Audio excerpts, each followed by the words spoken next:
But the way that I've understood it, especially through the Gita, is that our one of the great work of our lives, in a sense, is it has to do with understanding how our material dharma, our material gifts, skills, and proclivities, the way that we're acting on the stage of material life, uh, can stay in relationship to our identity as an eternal spirit soul and our relationship with the divine whole. And therefore, our material dharma becomes a part of our spiritual service to the divine. So that's kind of the way that I think about it when I work with clients, is not just, well, what are you good at? What are you going to do in your life? But also, most of the time, people aren't, it's when people come for an astrology reading, for example, they're not just interested in what am I like, what makes me tick, what will I do, or what my natural dispositions are, because that's kind of like, well, duh, like, I know that you're not telling me anything new. Like, I like to read books, or I like to, work outside, or whatever it is. But what people usually really want to know is, how do I fulfill some higher sense of purpose? And this is where there's a fine line between astrology being descriptive of your material dharma and astrology encouraging some kind of yoga or union between your material dharma and your essence as a spiritual being who is working to make sure that your material life, the life that you're living, is in service to the divine whole of which you are a part. So very briefly, that is a kind of ascendant, that's a kind of overview of the idea of, having a material dharma and also having a constitutional dharma as an eternal spirit soul that's part of the whole. And how do we bring our, sort of material dharma in service to our spiritual nature, or our spiritual dharma? Now, the idea in the sort of karmic study of the Gita and of the Bhakti Yoga that I study is that over the course of many lifetimes, as the soul evolves and is, more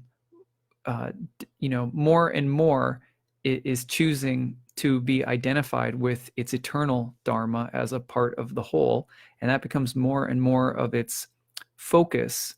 The karma changes. The circumstances of the lives that we are born into change significantly in order to facilitate a closer and closer union between our material lives and our spiritual life. So one of the things that is, sometimes said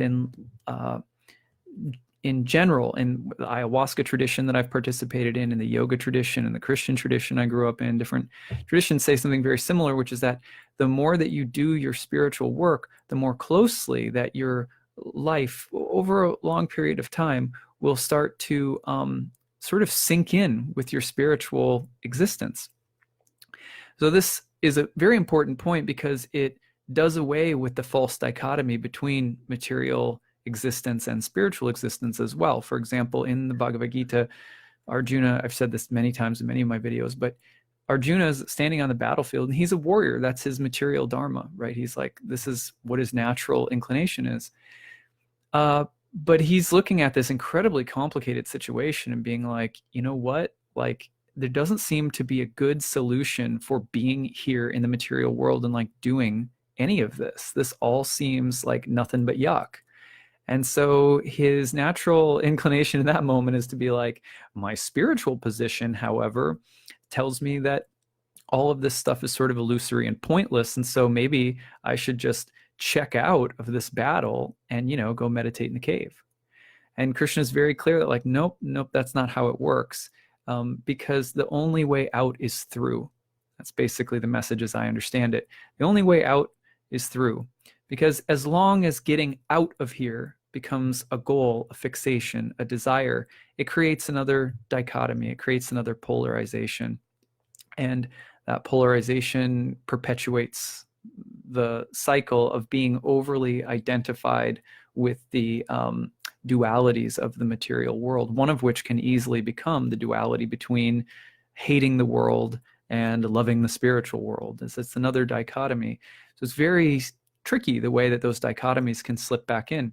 So when we are talking about Dharma, we're also talking about the idea of having a path that we follow in life that we can't exit. Like, we have to play our part, we have to play our role, we have to sort of try to method act our natural position in life. Like, I've got to play the role of the astrologer, you know what I mean?